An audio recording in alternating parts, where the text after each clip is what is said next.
We're about to start proceedings this morning. Going to make sure we've got a great start to the final day of US BevEx 2018 for everyone.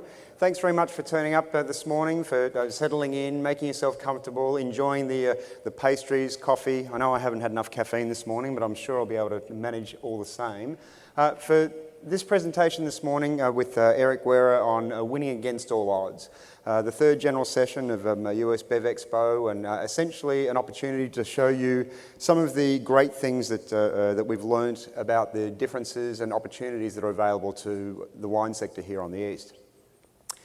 Just as a reminder, for those of you who aren't already connected or haven't already gone through this process, the Wi-Fi connection, the network here you should be connecting to is the Marriott Conference network. Use the password US BevEx. If you put that in, you'll be able to engage in, ask us questions to Eric and or myself, and additionally be able to answer some of the poll questions that we've got for you today. We've got a couple of things that we're going to do to find out how much attention you're paying and the insight and how widely many of you have travelled and how much wine what you know about wine in the wine sector. Okay, so essentially what are we doing this morning? Pretty simple exercise. Highlighting the need to research and pay attention to the great things that can help you make good business decisions in the Eastern wine sector. We're also showing you a bit of a journey across the wine world and how you can pick up great experiences and understand how to innovate based on what others are doing. And this need to recognise and apply the achievements of the wine sector's innovators. So for me, it's a great opportunity to introduce a concept and this person, and at the end of the presentation, of course, we'll go over your questions in the discussion. But I want to introduce someone who I've only met recently, but someone whose reputation and experience has both fascinated and engaged me as a wine business educator. We'll talk about this guy, Eric Guerra, who's had 14 years experience working in the wine business, and someone who's clearly focused on trying to communicate effectively and share his wisdom with those in the wine sector through a platform he's noted and named Reserve Tastings. He's a former Chief Sales and Marketing Officer of the Terravant Wine Company, a company focused on specialising in private wine brands. And as many of you would be aware, that's certainly one of the fastest growing elements of the wine sector. He's got experience with worldwide brands and labels from Spain, California, New Zealand, Australia, Mumm in Napa, Kendall Jackson. It's got a great platform and series of experiences to bring on the Reserve Tastings platform, and it's someone who's both an executive, a blogger, an investor, and a winemaker. I mean, it's quite a portfolio of experiences that he brings to it, and in his experience, he's been responsible for building or developing more than 500 wine brands. Now, that alone in itself says to me it's someone who knows what he's talking about. Been responsible for selling more than 50 million cases, which is a number that would certainly impress me. I mean, I haven't quite sold that many cases, that's for sure.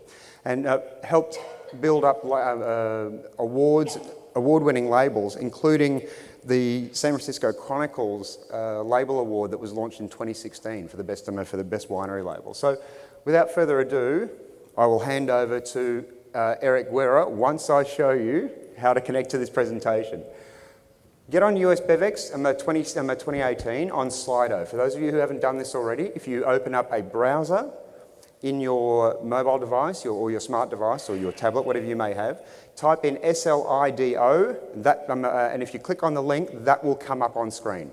Now, you can download the app. If you've got the app, it's going to make life easier for you. All you need to do is put in US BevEx 2018, those details there, in that box down there. If you put that in there, what's going to show up on the next screen will be this here, which is essentially you select the room, you select General Session 3 with Eric Guerra against all odds. That's the orange one there, and once you do that, it will take you into this session. So just again, for those of you who haven't or are a bit slow getting started this morning, search for Slido in your smart browser, type in the event the code US BevEx 2018, click Join. Select Room General Session 3, click on the question tab if you've got questions for us, but there's also what's going to be, we'll start off with a poll when we get to that point, And when we get to that point, I'll certainly cue you in and get you to answer the question. If at any stage you want to ask us questions or you want further information, please feel free to put the question in on Slido. We'll come to it through the presentation. I'll be happy to interrupt Eric through his presentation to give you the opportunity to do that. Indicate whether the question is to Eric or to me. Include your name so that we can address you, particularly if it's something technical. And if you see questions you like, vote them up as you find them as being important to the discussion. If you have a response to a question, feel free to add it as a reply. It's one of the other features of Slido which I found fascinating, that even if someone doesn't answer your question, members of the audience might be happy to do so, and it could help you connect with those who are like-minded souls. We'll come back to questions after the speakers, myself and Eric. And so without further ado, I'll hand over to the enigmatic Eric Guerra.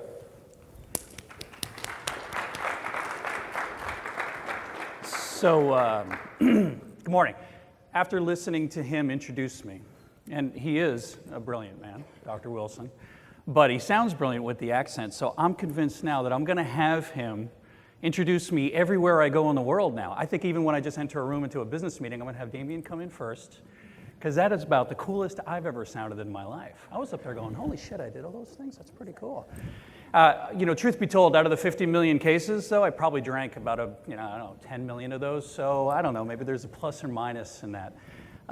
Thank you very much for coming here this morning. It is 9 o'clock for you, it's 6 o'clock for me. I usually don't get going until about noon. So if you want to come back here in about 9 hours, I'll be flying a little bit more at that point, okay? I have a quick question for you before we start in here, and I hope this is a very interesting few minutes for that we spend time together today. But I have had the opportunity to travel the world, like many of you have, and really have this unique perspective over the wine industry, wearing all these many different hats, making wine myself, representing some of the most iconic brands in the industry. It's really fortunate, falling in love with things like Champagne or the region of Champagne, really just seeing the good, the bad, and really the ugly. And I love that statement, good, bad, and ugly. There's only one good, there's a bad and an ugly. There's two-thirds of that statement that you've heard many times seems to be the rough part. And boy, doesn't that really kind of talk about the wine industry. It does to me in the things that I've seen and experienced. That little 1 or 2% that the people see when they come into your tasting room or grab that bottle when they're at home at night is really the pinnacle. That's what we want to show them. That's the experience that they get. But when you're a rock star, there's only a few minutes when you're on stage. There's a whole bunch of stuff that goes on behind stage and backstage and in the music theaters and everything else in the studios. It's the same thing with winemaking. So I want to get an understanding of who's in the room here with me first. So, and by the way, multiple hats, right? So if you don't mind raising your hand, if you are an owner of a winery. Very good. You guys are crazy. Sorry, what was that? I forgot a mic to hear. I can't take the mic down. What about winemaker? And many people will probably raise their hand twice, okay. What about in the marketing, sales, PR side of things? Okay. And sales also obviously includes direct to consumer or maybe out in the market, okay. Anybody a wine writer, blogger, that kind of stuff? Excellent, very good, love that position. I chose those ranks. Am I missing anything else? Okay, well, I'm going to ask you guys a question. And I'm not trying to be sensational right now. And like I said, I've been doing this for some time. I have this much gray hair, but I'm really only about 22 years old. Okay? I act it most of the time. Why the hell do we do this? Now, I got into the business 14 years ago, as Damien said, and I remember calling my mom. Oh, by the way, I'm a New Jersey native, even though I live in California for a long time now. And I got a New Jersey mom. Talked to some of you guys about this before in the last session. I got a New Jersey mom, and I remember when I called her, I was in high tech. I was working for Microsoft and all these big high tech companies, and my company was going to IPO, and I was going to make millions and probably become a big idiot, probably not go on to do great things like Elon Musk has. And 9/11 hit, and we had to spin the company down. We couldn't IPO. My stock was worth as much as a piece of paper that was sitting in front of me at the coffee shop in downtown Berkeley one day. And I loved wine. I loved it. I mean, I just used to go to Rosenblum in Alameda and just make wine at night. I used to go to Davis and just take classes. I went to the cooperage houses to see how barrels are made, which is the most fascinating thing. A lot of you guys know how barrels are made, but it is a whole art upon itself. And I remember getting my first job with Kendall Jackson. I took a chance. At that time, I didn't realize how big the damn brand was and that I was going to drink from the fire hose and learn from some of the greatest minds in the world. And I remember calling my New Jersey mom, and this is a mom who will always start off her Cabernet with a couple ice cubes in it. And I'm like, I'm standing right in the room. You're going to do it right in front of me, aren't you? And as she swirls it, you hear the ting, ting, ting. I'm like, please just do it in the other room. At least do it in white wine, something, And she goes, she puts a cigarette. I hear that go. Hey, Mom, I got a job at Kendall Jackson. Oh. Like, is that a good thing? She goes, well, it makes sense. It's really all you did in college, so at least you'll make money at it now. And I think, by the way, a lot of you have East Coast moms. I think that's a way for an East Coast mom to say, I'm proud of you. I think. But I do question very, very often, why do we do this? Especially the owners. You guys have really put yourselves out there in a way that I respect in a great way. Because I don't understand why we do this business. I mean, to be quite honest with you. Thank you. Challenging, almost preclusive growing conditions. A very small part of this world you can actually grow grapes in effectively. The rest of it, hail, monsoon, desert, soils, nematodes, mold. My goodness, you can go on and on and on. Can we make it any more difficult for ourselves? Oops, I go backwards. In the shadow of more famous wine regions, listen, Napa, Sonoma, Burgundy, Champagne, Chianti, they are very small in respect to the amount of wine that's made in this world. Now, those are the ones that everybody talks about all the time, especially spectator enthusiasts. You see it on the cover. But those are the ones that everybody knows. What about the rest of us? I mean, our regions are important, but usually the people just around us know it. So that's just a challenge. The varietals sometimes we have to deal with. Not everybody can have the ones that everybody knows around the world, right? There's other varietals that make world-class wine, some of the wine that rivals with what's considered the best. And they're just names that sometimes people just struggle with, right? Lack of knowledge, acknowledgement from trade or media. I mean, just go to the airport and look what's on Wine Spectator every few minutes. It's either Angelo Gaia, right, from Piedmont, or it's the Mondavi family, or it's the best wines of whatever, Napa Valley for the year, or, I mean, no acknowledgement. You see Virginia, it might be a little mention inside. Maryland might be in the back, have to search for it, right? If they choose to rate some of the wines from some of the East Coast wineries, you kind of have to search for it a little bit. That doesn't help, doesn't make it easier for us. And the business model doesn't make sense. I know I'm going to appeal to a bunch of people in the room about this, but one of my unfortunate parts of my job is that I have to dive into numbers and P&Ls and that kind of stuff. And when I was just getting into the industry, I was fortunate to be able to hang out with Jess Jackson, right? I was the head of marketing for KJ. It was like that quarterback thing like happened with the Eagles this year. I was second in line. I was new to the company, and the guy in front of me left, and so I became the head of marketing by default. I guess they're like, he'll just give it to him. He can't screw it up too much.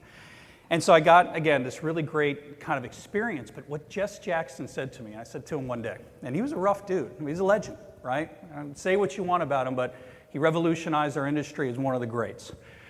And I said to him, so it must have been great when the Chardonnay took off, right? The whole story is he made a Chardonnay, he made it overtly sweet, it hit a award, and it went boom, right? And he rode that Chardonnay wave. Right at that time, Chardonnay was taking off. I said to him, so what it must have been great. I mean, you were just selling out of everything. He goes, it was the worst time of my winery's career. I'm like, well, you got to be kidding me. Now, this is a businessman. He was a very successful lawyer in San Francisco at the time. I said to him, why? I'll never forget this. We were at his house in Sonoma. And he goes, because if you think about it, Eric, this year, and I know this is a quality problem to have, I understand, but it is still a problem. This year we're going to sell, not this year. When I started off, there was a year we were going to sell 500,000 cases of Chardonnay. So I had cash coming in the door for 500,000 cases. You sell 500,000 cases, I'm going to get that money for that. I'm making 800,000 this year, because that's what I'm going to sell next year. Because it doesn't take a rocket scientist to figure out that math doesn't work. So I had to leverage myself. I had to get in debt. He goes, I had the most successful brand almost in the history of wine, and I was in debt trying to figure out how to keep Kendall Jackson alive. I blew my mind. And he goes, you know what happened again? When we hit 1 million cases. I had to make 1.3 million. He goes, and we barrel ferment everything. We had a facility at Kendall Jackson that had 280,000 barrels in it to barrel ferment the Chardonnay. And you want to talk about commitment to quality at a grocery chain level. That was a really great thing. He didn't want to back off of that. He just kind of abused us employees. He loved the wine. But anyway, so the business model doesn't make sense. Oh my God, I'm so depressed after that. I think we're all crazy. I really do. Met some winery owners in the back, and they said, yeah, we just started our winery 7 years ago. And I said, I'm so sorry. I'm so sorry. How's it going? Well, we're in it now, man. Where are we going, right? And again, I've been having this unique position to see this at a high level. And you know what? I've come to the realization, and I think we all know this, right? Is that I do this because I'm never going to retire. What am I going to do the rest of my life? I'm in wine until the day that I lay over a barrel, right? Which will be a little creepy, but we'll deal with that at the time. I've done it before when no one's looking. It's in our blood. You don't get into this because, it's fun. And there's a lot of people that get into it because it's sexy, and then they soon realize the reality. Damien and I were talking about that. He's got a lot of students that get into the business and say, man, I just want to go work for Screaming Eagle. I'm like, well, I'd like to drink Screaming Eagle, but I can't work for him. I'd rather go work for a place that's going to kind of broaden things and touch the world with 50 million cases. I mean, think about that. If you multiply that by 12, I've been able to touch millions and millions of people, and I do think about the things that me and my teams have been able to do and how it touches the world. I mean, really, you got to get your head out of the cellar sometimes, or head out of the barrel, to realize that the way we touch people in this world is super, super unique. They don't need to drink our wine, right? It's a necessity for all of us in this room, but it doesn't mean it's a necessity for everybody else. It's a luxury. At $5 to $500, it's a luxury product, right? I wish people thought about it like the old days where it was necessary to drink it to live, but nowadays it's out of passion, out of love, and that's why we do what we do, okay? So, as crazy as we all are in this room, let's talk about some other people that might be a little crazier than us, which is kind of cool because it makes us feel better about ourselves, right? This presentation is called Against All Odds, right? Which makes me think of the Phil Collins song, right? For all of us that grew up in the 80s. The only limit, by the way, I met Tony Robbins. Has anybody here met Tony Robbins or been to one of his sessions, right? Dude's huge, 6'7", right? But I had the weirdest thought. His head was really big, and I guess that's a good thing when you're a presenter. Mine's big in a different way, but I was wondering if his head was a jelly bean jar, how many I could fit in there. I don't know why I was thinking that when I was talking to him, but the guy's massive. I mean, you just listen to him because he's like, it's formidable. But the only limit to your impact is your imagination and commitment. I love this statement, imagination and commitment, right? And I talked to my daughters about this quite a bit. I said, chicks, there's people who talk and there's people who do. And we all, especially in our industry, sorry if there's any PR people out there, PR people are great at this. They talk about who they know, and then there's a few PR people that I've hired that do, right? And there's people who dream, yeah, I'm gonna own that. And they come to, I saw it all the time. My office was in Rutherford for 4 years, right in the middle on the base of the valley at Mum Napa. Anybody go to Mum Napa, by the way, at Napa Valley? One of the most beautiful places on the planet, right? I got to see this all the time. People dream all the time, but there's only a few of us in this room that will do. And then the things we're going to talk about here is you have to have that ability to do, right? Dreamers talk all the time. Again, it's a sexy industry. So there's a lot of people who want to get into this. They think that they want to have that house on the hill. I've seen it, I don't know how many times. People worth billions at Silicon Valley coming in Napa Valley, throwing down 40 million and then failing in a couple of years because they just didn't know how to do, right? So we're going to play a little game to keep you guys excited here. This is called Where is Eric? And I got my spokesperson who's going to say something about that. Yeah, so I wanted to take over on this one and just get you using Slido for a start. And just to get you, Eric, if you can click over to the next slide. Where are we? Okay. So where is Eric? Let's look at those images there. Now, we've got to try and figure out where he is based on the information that's been made available to you. And you can see a couple of things. One, he's someone who likes to drink wine on the beach, and I'm trying to figure out which is the correct location. And I was looking at that and thinking, what information gives it away? And I thought, first of all, he's not wearing a sweater, so it can't be Sonoma. That's for anyone who's actually been out to the beach in Sonoma. It's not cold. I actually, summer last year, went to the beach thinking, this is great, going out to Bodega Bay, and thinking, yes, I've got an Australian perspective of going to the beach. And going to the beach is like that. You wear as little as possible and you get out of the sun very quickly, otherwise you turn into a lobster. Sonoma Coast, I got the lobster. I was wearing a woolen pullover. Do you say pullover in this part of the world? pullover, it's a sweater, right? And it was the coldest thing I've ever experienced in my life, and yet surreal being down on the beach. So I kind of figure he's probably not there. Dubrovnik, I thought if he was going to be in Croatia, he'd be thinking about, there'd be images of the cliffs in the background, the beautiful crystalline water, which I can't tell too much. Then I was thinking Baja in Mexico. Okay, could it be that one? I'm not quite sure, but I was going to say, let's have a look at your responses, and I'll get you them. I'll get James to change over to Slido. James, could you do me a favour? Yep, and where are we? Could you click over? You might have to get out of that screen for me, please. I was going to say, it's always nice to put up the presentation there. Thank you. Yep, general session 3 we've got. By the way, I was working in that picture. Yeah, it's always nice to have these things up here. Let me just, here we go. That'll be my fault. Let me put that up. I love when the technology works. I control it on my screen. side. Drum roll, ladies and gentlemen. Well, it's supposed to be working. I always said, Let me come back to this. I'll just hand back to Eric for a second. Technical difficulties. Please stand by. I'll sort this out and be back to you. What's one of the most difficult things for wine companies? IT. I think we suck at IT pretty well. It's amazing how I came to my last company. It's a big winery, and I said, hey, let's get Microsoft Exchange. What the hell is that? I'm like, no, that's not a good answer. All right, so let's actually, while he's figuring that out, who thinks I'm in the Sonoma Coast? Anybody? Let's do a raise of hands right now. We'll get back to Slido. Who thinks I'm in Dubrovnik, Croatia? Amazing place, right? Yeah, great wine, right? Pusheen. Who thinks I'm in Baja, Mexico? You're right. I'm in Baja, California, right? And good job, by the way. Dubrovnik would have been very close. Sonoma would have been too damn cold. You're right. So we'll talk about the challenges. Now, you want to talk about challenges, right? Their average consumption in Mexico is 2 glasses per person per year. I don't know about you, but I did that this morning before I came to you guys. So I'm already at the Mexican per capita consumption rate.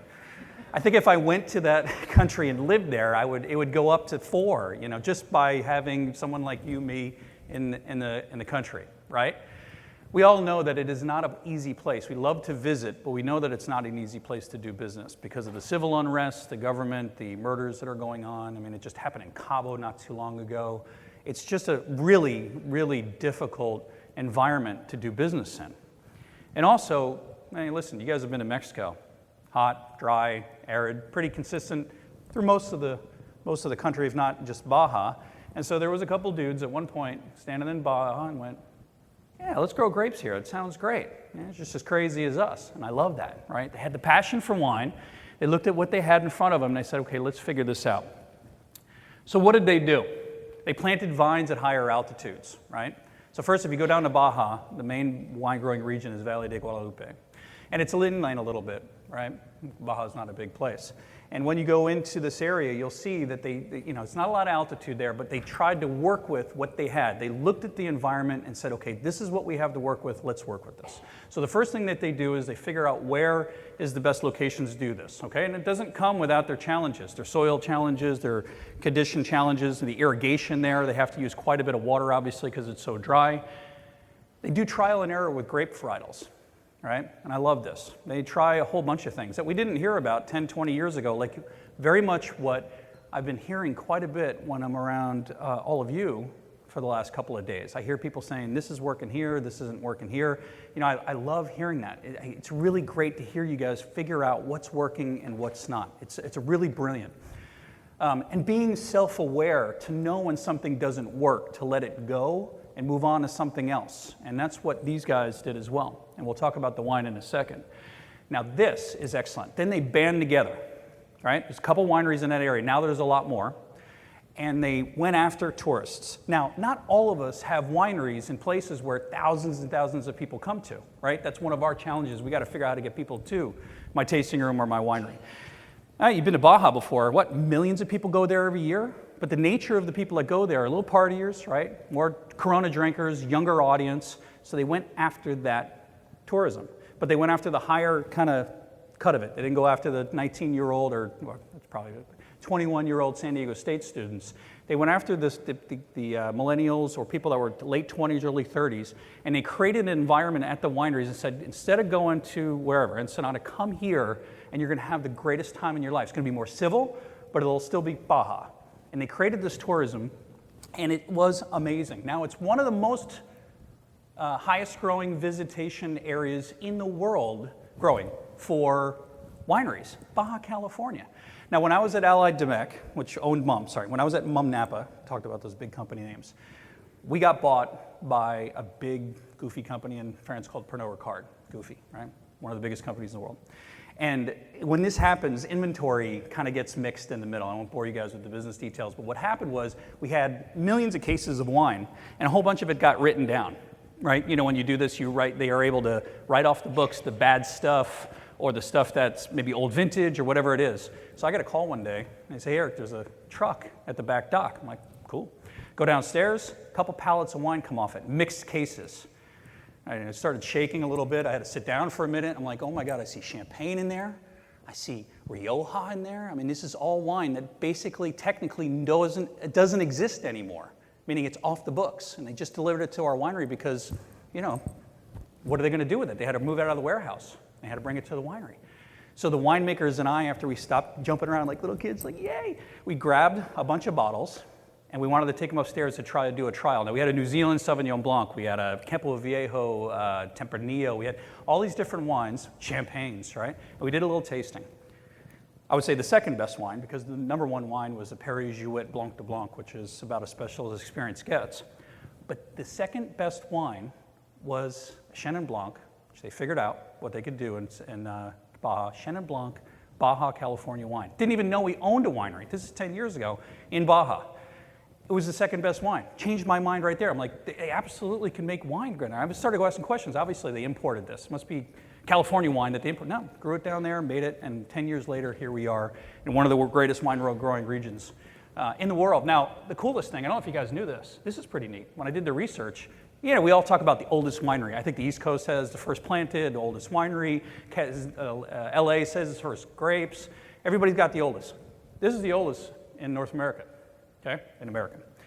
This is Casa Madero. In 1597, this was established in Valle de Payas, which means the Valley of the Vines in the main part of Mexico. And the Spanish conquistadors came through and established grapes in this area, and a winery was established. Now think about that. This winery's been in Americas for this long, and it is the oldest, and it sits in Mexico. So they have the heritage as well. They got all the makings for a great wine region. Really cool story if you didn't know that about Mexico. If anybody saw the Churchill movie recently, man, that was pretty spectacular, right? That's the best acting job I've ever seen. Difficulties mastered or opportunities won, right? Jackass. So is anybody here familiar with this winery called Martinelli in Sonoma? Yep. It's a really beautiful little winery. Been around for a couple hundred years. Italian family came in and established it, right? And curmudgeon-y, I don't think they're curmudgeon-y now, but 50, 60 years ago when things were a little rougher, right?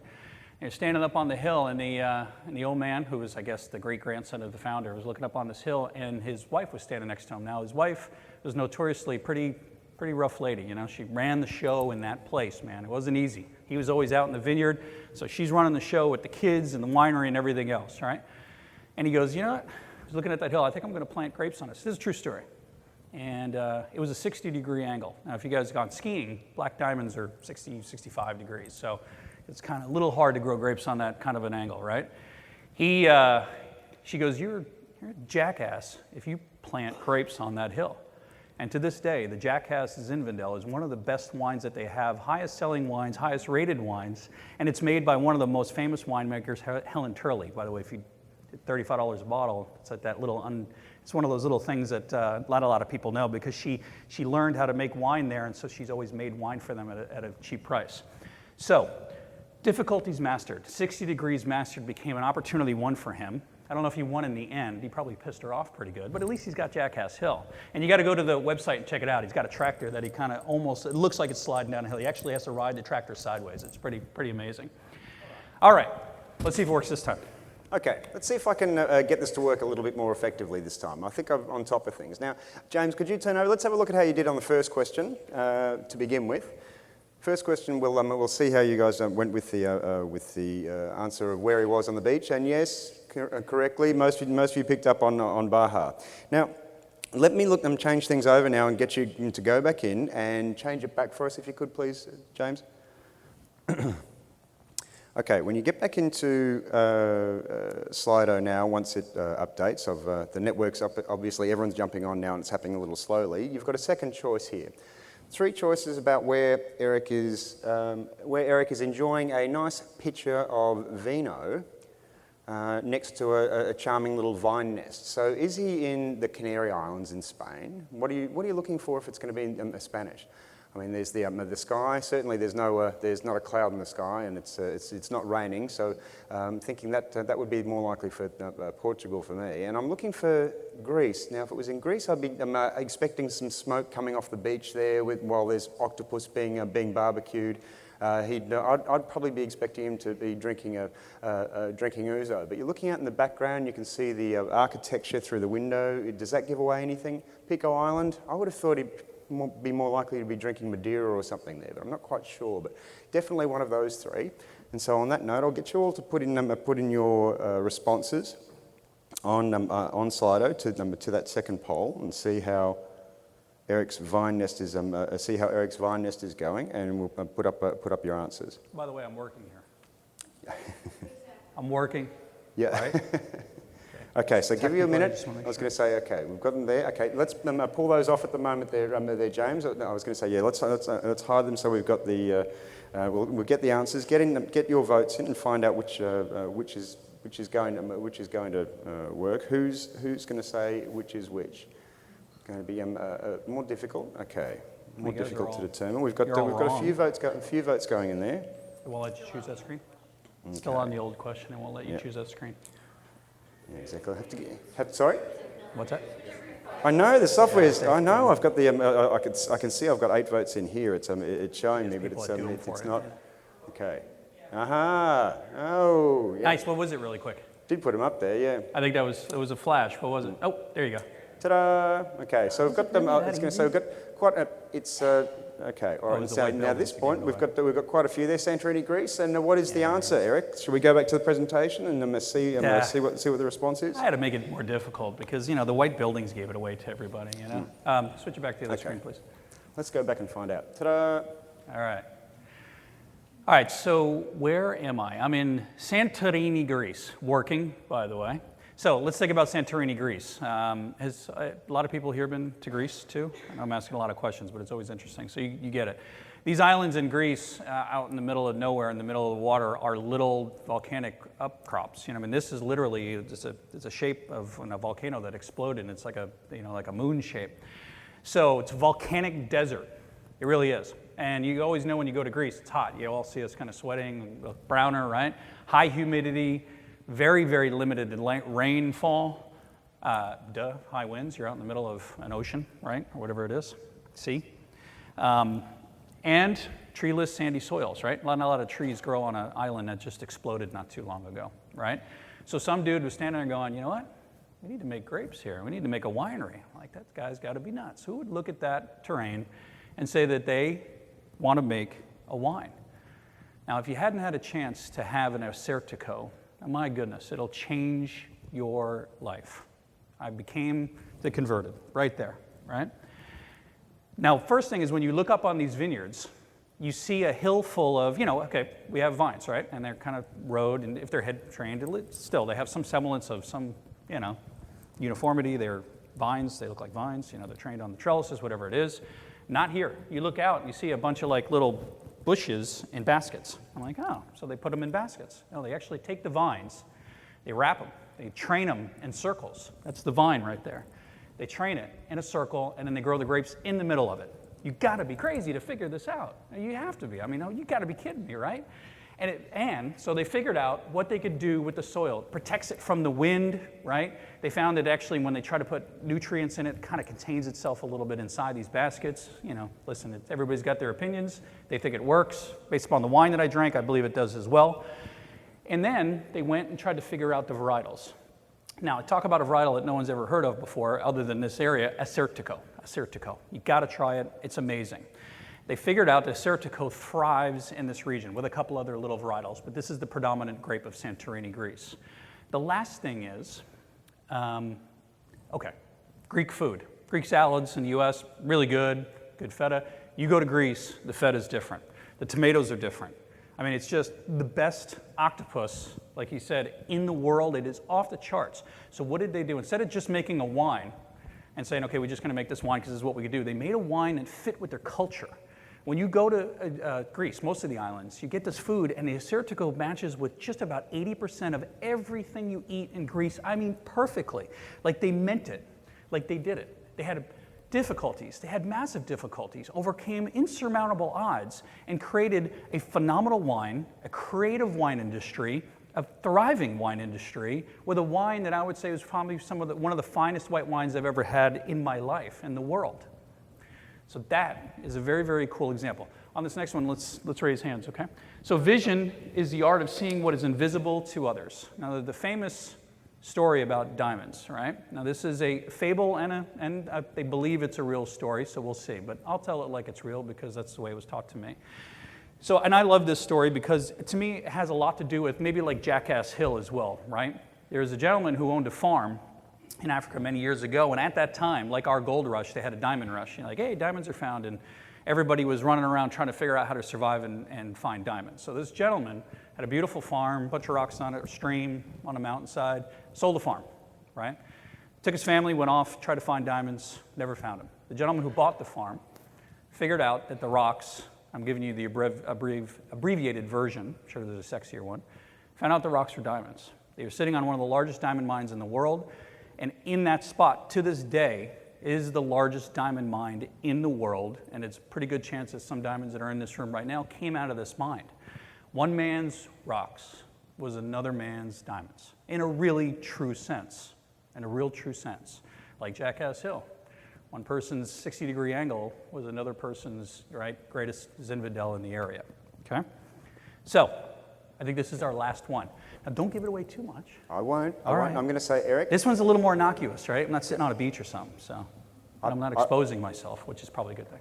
I love this picture, and I was trying to figure out the best way to put in the question on Slido. You guys know how to do it. I'm willing to go with this, but I am going to follow the rule. You only fail if you stop trying. Oh, look at that. So I'm going to be confident, and I have confidence in this. I know what's going on. You guys know the rules. Right. You know how to work this thing. I'm going to get onto Slido and put in your vote. Okay. It's been activated. Where was this operatic pose of Eric's taken? And looking at the countryside in the background, you've got beautiful rolling hills. You've got the stunning flowers in the foreground there. I mean, it was certainly a nice picture, a beautiful shot. Roses. What does that tell you? Look at the wine that he's got in the glass. Does that give away anything in particular? Burgundy, you'd be thinking, is it Aligoté? Is he trying to throw us off the scent, or is that one of those delectable Chardonnays in that area? Is it something from Napa? Is this an image of one of the hillsides in the back of the Napa Valley? I'm looking at that, trying to think of what that mount would be on the other side, and I'm not sure. Or is the wine that he's drinking from a particular part of northern Italy? What would give that away? Well, he's certainly not eating pasta, so I'm not quite sure. But let's see what votes you've put in place. And James, I'll get you to put the votes up on the screen. Ta-da! Damn. Thank you. I knew I'd get it to work eventually. You'd never stop trying. So, still coming in. Exactly. We've got others coming in on this one. We've got some numbers for Prosecco in Italy. We've got a few for Burgundy in France. And I obviously didn't sell Napa very well, did I? No. Actually, it looks a lot like Napa. Yeah, but I was just thinking. I was sure that was going to throw people down in that direction. Okay. Wait a minute. I just want to make sure. You sure I'm not in Burgundy, right? Oh, the number. That's so cool. I got the number from 20 to 32% just by doing that. That's a marketing guy right now, right? Gotcha. It did look like Napa, didn't it? But that didn't it looks exactly like Napa. It didn't fool anyone. Some parts of it, yeah. It's the glass. It's the glass, right? Was it the glass? Turn it back, thanks, James. It's Prosecco. All right. Now, when we think of Prosecco, we don't think of against all odds. It seems like, anointed the special person of the world, and you will now go to the top kind of thing. Now, but if you think about Prosecco years and years ago, before we knew what Prosecco was, right? fascinating things about it. And I do love this example because the region is not so much the against all odds. They don't have the hill, the volcanic ash, whatever the growing conditions are. Pretty damn perfect there to some degree, all right? If you've never been, it's up in Veneto and those areas of northern Italy. But first off, when they first started off, whenever that was, right? Like it's a beginning point. Asti Spumante was big, Lambrusco, Franchiorte. I mean, there was other sparkling wines that are very well known for Italy. So, yeah, let's make another one. Makes sense, right? The name, I don't know, this is fascinating to me, the name, and probably a lot of you know that you're very smart wine people, but Prosecco was a grape. It wasn't a region. So the Prosecco grape, you and I could take it to Maryland, plant it, and make a Prosecco. We could put some fizz in it and call it bubbly and make a Prosecco, and actually call it Prosecco. That's a problem for them, right? It actually was the grape, it was not the region. If you go to Veneto, you think Pinot Grigio, right? You think of other varietals, but Pinot Grigio or other things like that. You don't really think of the Prosecco grape. It wasn't very well known. And who cared about another sparkling wine in the world? I mean, I don't know about you guys, but that's the house wine at the Guerra Chateau, right? The 3-bedroom chateau. It is sparkling wine from California. It's Cava from Spain.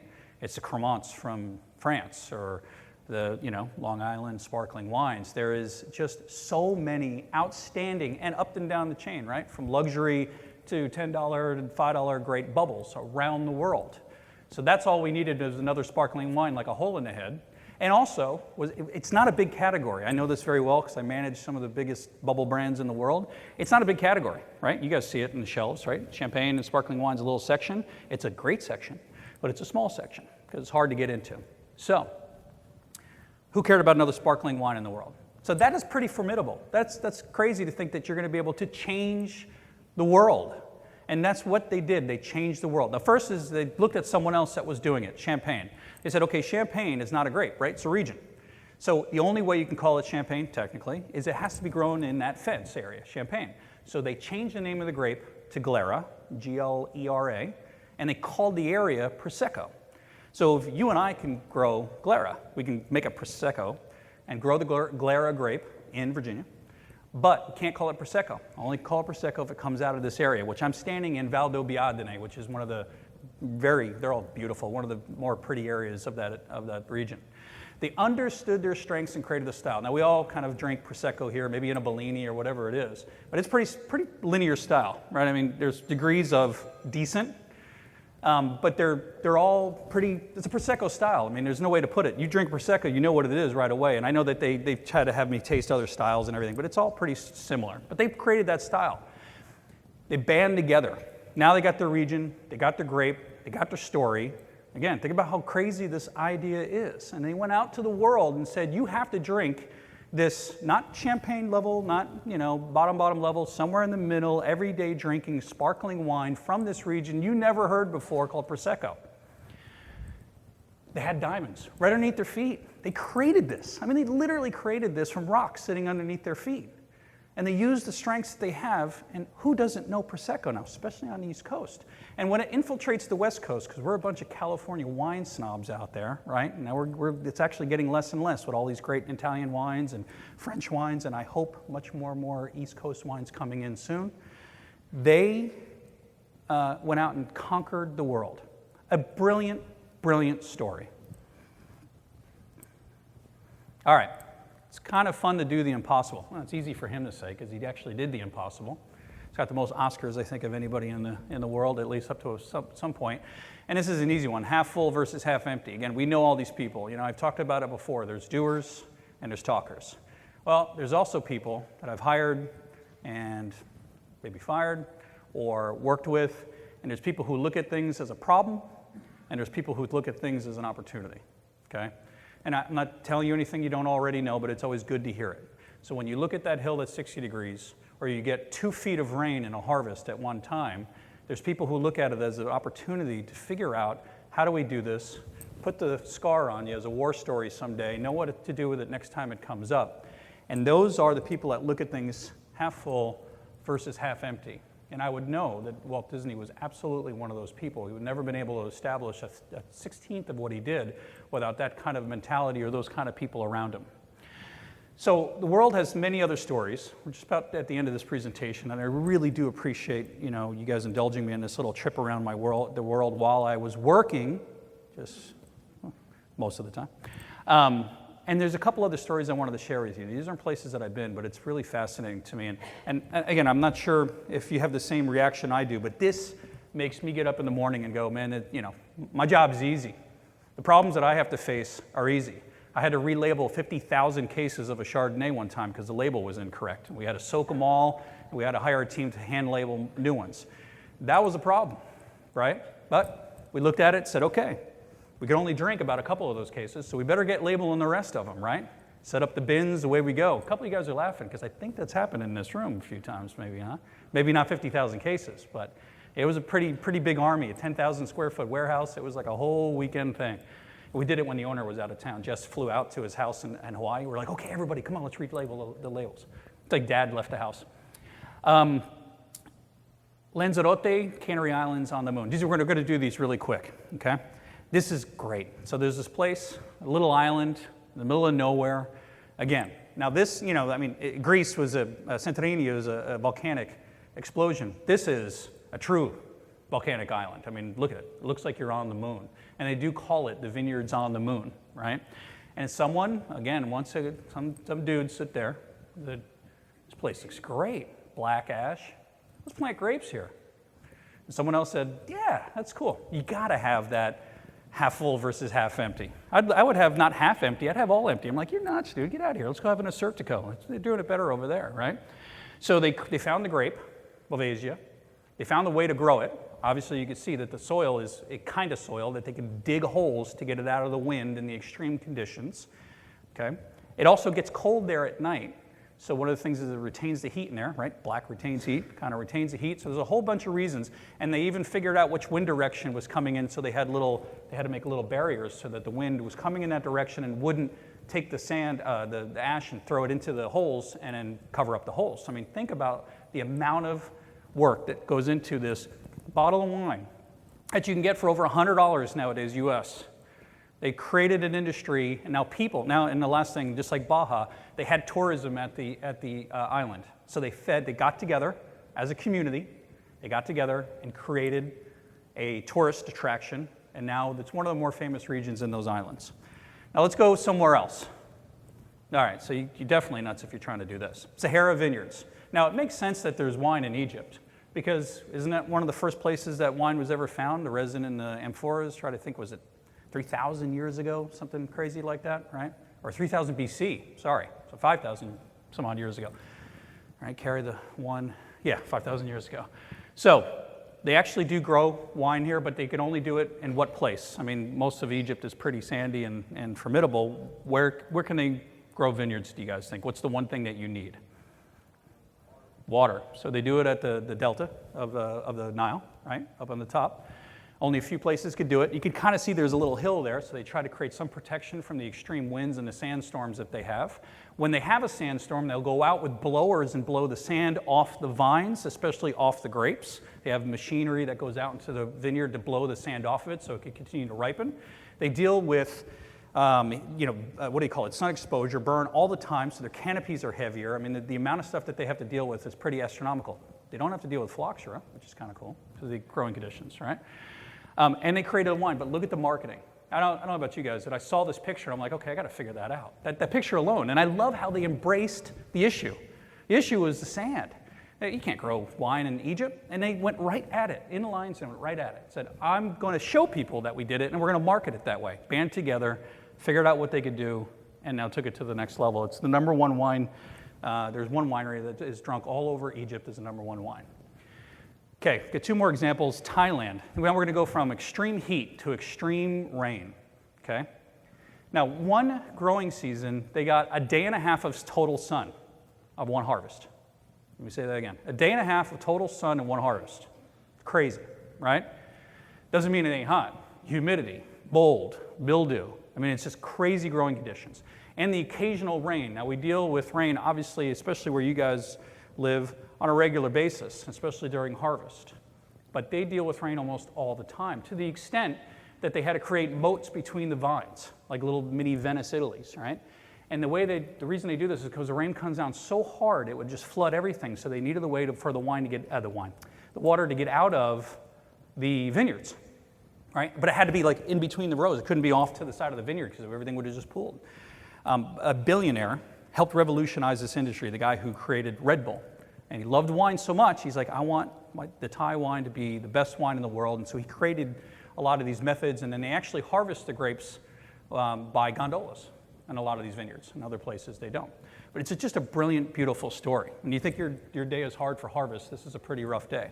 The other cool thing about the label, by the way, okay, so let's talk about the marketing, because we're talking about the growing, we're talking about the grapes. They do Syrah here, Cabernet. They figured out that works, pretty garden variety varietals. But they also put a different vintage on the bottle, not this brand, but Siam. There's a vintage. So apparently Buddha existed 543 years before Christ. So instead of putting 2018 on the bottle, which is our calendar year, right, they put 2,560 on the bottle because they go by the Buddhist calendar. I mean, that alone is just really cool marketing. They are in the 2,560th vintage, not their vintage, but you know, that year of the vintage. So that's the way they kind of do things. They created a story. They got a big pocket behind them. The guy's got billions, and the way they went, and it is one of the top consumed wines in all of Asia at this point, other than French.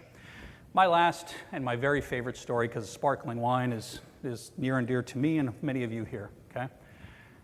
You know, I mean, it's great for the English to piss off the French. They'll take it any chance that they get, right? See, Aussies and the New Zealand guys, they're always going after each other, but there's a love-hate thing there, right? If you haven't had an English sparkling wine, boy, you're missing out. Now, all the examples we gave, they kind of figured out what they could do, right? And they have their varietals like the Asserticos and things that they can hang their hat on, and they basically contain it into their own world, right? We're going to be the greatest Assertico because we're in Greece. These guys said, guess what? We're going to greatest sparkling wine in the world, and we're going to use Chardonnay, Pinot Meunier, and Pinot Noir, which are the three varietals of what? Champagne. And they sit right over the channel, so the soils are very similar, right? Chalk. You guys have ever been to Champagne, sexiest place on the planet, other than Healdsburg, California?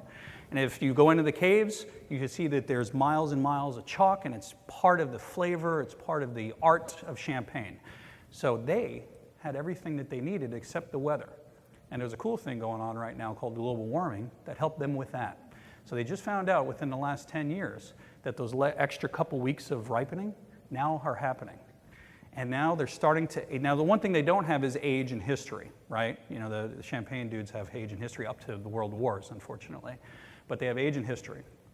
English sparkling wine started making wine, started putting it down in tirage, started aging it 4, 5, 6, 8, 10 years, right? It's about as much as they go. And wouldn't you know it, they entered it into competitions. And if you're sitting there beating Bollinger or Louis Roederer, you hit the mountain, you poke the lion. Now the French are like, psh, you know, that's what French are, psh, right? So, hey, what do you think about this new marketing campaign? And you know, I go there all bright-eyed and bushy-tailed. Hey guys, we got a new marketing campaign for Mum. Psh. Let's do this. I'm like, isn't that the same thing I said? Yeah, psh, there. Yes, you can see the scars, right? Those are my scars. Those are called boardroom scars, right? So if you have to have a sparkling wine from England, talk about overcoming the most formidable odds, and I love it, man. They went right into the lion's den. They're looking at the lion in the face, and they're going for it, and they're going to make the best sparkling wine in the world. They will rival the Champagne someday. I know that they will. All right, so what do they have in common with you guys? I'm sure you've seen a lot of things in this presentation that have common with the very difficult growing conditions and why we do this in the first place.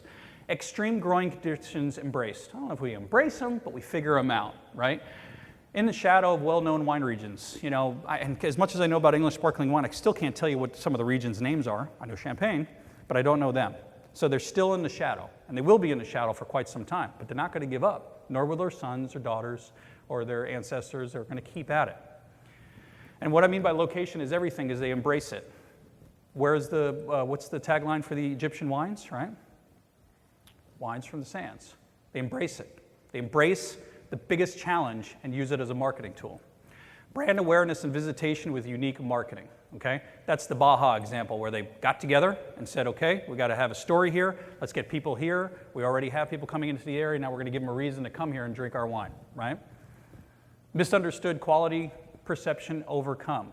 Forbes.com did an article that I was reading just recently, top 10 wines of 2017. She rated 2 East Coast wines in the top 10. First time I've ever seen that. Could have happened before.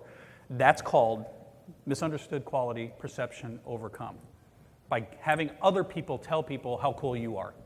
I don't know if that's the best way to say it. Me telling you, like when I was at, let's say Mum, me telling people how great Mum was is one thing, but other people telling them, like a trade publication or a friend, it resonates 10 times more. So when Forbes writes about it, it helps. Hang together or hang separately. This is a famous quote, right, from Ben Franklin. And it's very, very appropriate that if you don't hang together, if you feel like you're the curmudgeon-y winery sitting on the hill trying to do your own thing, and there are many that will make that, the region will never, ever thrive under that mentality if there's too many people doing it. You have to band together. Even Napa, as crazy arrogant as that group is, they band together on certain things to protect and to promote. Protect the environment, protect the name, and promote the tourism. And I've been in some of those meetings. My hero is the last thing I'm going to say. I had the notion that we could make great wines equal to the greatest wines in the world, and everybody said it was impossible. Revolutionized our business. It's the reason why most of us are in this room today. This wasn't just a California thing. This was a U.S. thing. He put us on the map. He invited people into the winery. I had an opportunity to meet him one time before he passed away. It was Robert, myself, and Peter Mondavi, his brother, who just recently passed away. And the three of us were talking, probably something that I'll never forget. And I asked Robert, I said, he was very old, he was in a wheelchair at this time. He knew me because he loved the property that I was managing. And I said, so what advice can you give to a young executive in the business? And he looked at me, he goes, man, I made a lot of mistakes. Did a lot of good things, but I made a lot of mistakes. He goes, one thing I did forget along the way is I forgot myself. I forgot why I got into this. And by the way, he was early 50s when he started Mondavi. And think about that too. If you have any family that 20, 30 years old, you don't know what you're going to do when you grow up. Well, he waited till he was early 50s to start Robert Mondavi Winery and changed the way the industry is perceived. And he said to me, never forget why you got into it in the first place. I never forgot it. There are days that I forget it, but overall I keep reminding myself of that one thing. So for you guys, the future is clear. Keep your strong belief and passion. I don't think that's questionable by hanging out with this very, very great group of people that I've been very fortunate to meet. Aim high. I don't care if you're making a $5 sweet wine, you're making a $50 whatever it is, Chardonnay, whatever it is. Do the best you can do in that category.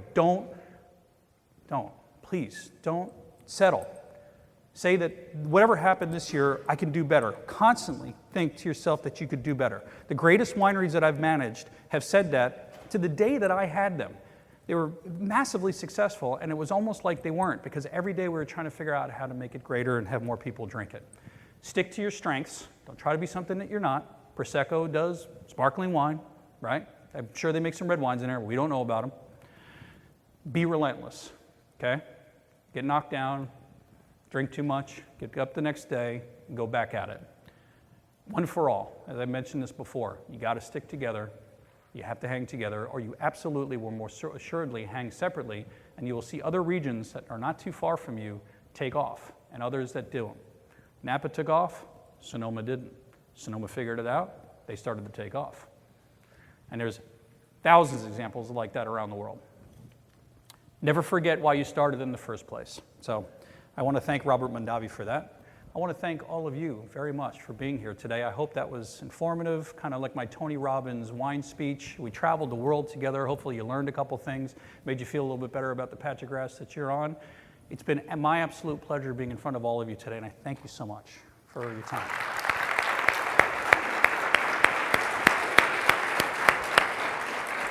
My email, and you get my phone number, but anybody can email me about anything. I just left my post at the last winery. I'm going to be writing a book over the next 6 months, so I got a lot to do. So if you guys want to come and hang out with me, that's fine. Just bring good wine. It was brilliant. Thank you. Thanks very much for that, Eric. I don't know about you, but I've certainly come away inspired for the stories. The inspiration to me was looking at these places which you would never consider making wine. And to me, that message is the most important thing to take away from this. I often hear from producers. Producers will always talk about the lack of a marketing budget, the lack of a skill set to communicate with customers, inability to get through the distribution channel. Look at the adversary that these wine producers have had to face. Look at the challenges they face. You've got resources around you. And if I was going to say, in case you missed the carefully choreographed tech difficulties that we had in this, to illustrate that you only fail if you give up trying. You need to be able to change things, change the system up. If something's not working for you, I've come across a number of wine producers who say, Twitter doesn't work for me. I told everyone about my wine 1,000 times and no one bothered to buy it as a result. If you repeat doing the same thing again and again and again and it doesn't work for you, all it's showing is madness. With the tech difficulties that I had here, I changed things around a couple of times and finally got it to work. Now, I don't know if that's inspiration enough to get you to have faith in wines from this part of the world, but certainly it has to be something that shows you that you can achieve if you keep trying at it. There were a couple of things I wanted to point out, Eric. There are a couple of questions there, and I'm not going to hold you up any longer. I know you're all keen to get down to the trade floor and to get onto the food that they're going to put out there at 11:30. I've been walking down a couple of times and seeing an absence of foot traffic, or certainly not as much foot traffic as I'd expect, so make a point of getting down there and checking out what the sponsors are putting on for you. But I'd just like to point out clearly, Eric, there's I think you've got an admirer in the audience. Someone was asking about which school did you do your wine modelling in? Wine modeling? Wine modelling, yes. Apparently asking for a friend. Now, wasn't that something you do back in high school? It's my mother who takes responsibility for that. And again, going back to my mom, comes full circle to Nerd Jersey mom. She'll take full credit for that, by the way. Yeah. Hey, your father kind of screwed you up a little bit. Your ears are a little bit big, but I gave you everything, you know. Yeah. There were a couple of other questions. I'm sorry we don't have time to get through them all now. I'm not going to hold you up, but I would like to get, I guess, your insight, Eric, on the second question that's up there. Is it better? FITB. Now, that's an acronym. By the way, yes. Sorry, real quick. Yes. State level and regional level. Yes. Can you ever have enough marketing when you're trying to get your voice out there? Because one of those will work and one of them won't, right? Gallo does a brilliant job. Gallo launches 10 brands a year. How much do you hear about? You hear about 1, 2, the ones that work, right? The Barefoots, well, they bought that one, but still. So that one right there, I would say absolutely yes. I'm not saying that you should spread yourself too thin, but your states, even regions within states, which gets a little narrow, but within states, you have a story to tell. And my God, it's a great story. And then on the East Coast, you have to yell at a higher tree level. Yes. So I think both.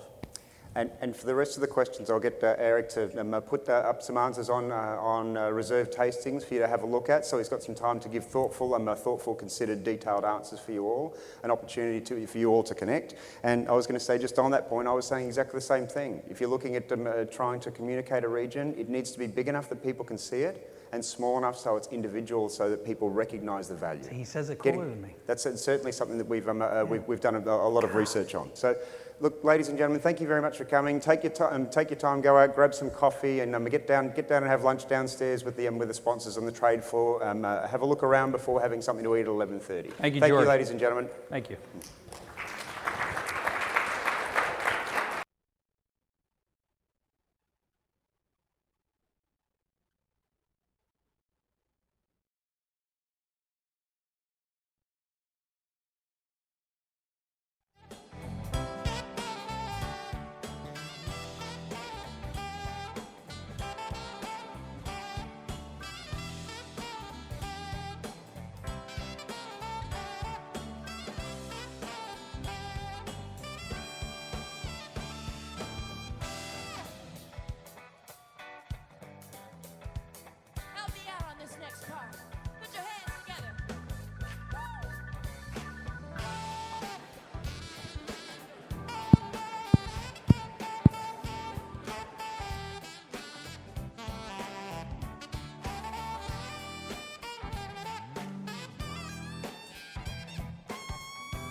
one time for Rodney.